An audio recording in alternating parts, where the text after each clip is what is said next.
Hey folks, Akshan this side from AceIPM. JIPMAT's response sheets are now out. Let's see how you can calculate your score in under a minute. You need to go on JIPMAT's official website, click on Answer Key Challenge, click over here. After that, you will have to log in. Once you have logged in, you'll enter this page. Over here, you need to click on JIPMAT 2026. Click okay.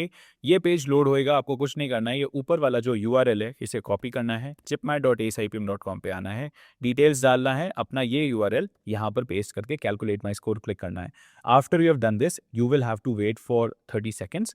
After that, you'll see your score something like this. यहाँ आपका score, rank, आपका हर section wise score, आपका कौन सा question गलत हुआ है, सही हुआ है, पूरे क्राउड में ओवरऑल क्या परसेंटेज राइट और रॉन्ग है। अगर बहुत कम दिख रहा है यहाँ पर तो मोस्ट प्रॉब्ली क्वेश्चन गलत हो सकता है। So you can raise objections accordingly.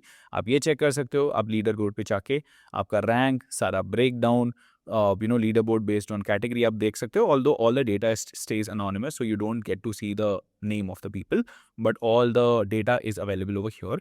Please go ahead and have a look. Use the calculator to see how much you have scored, and I wish you all the best. If in case you have any questions, you can drop it down in the comments. I'll see you in another one. Till then, stay safe, take care, all the best, and bye-bye. Thank you.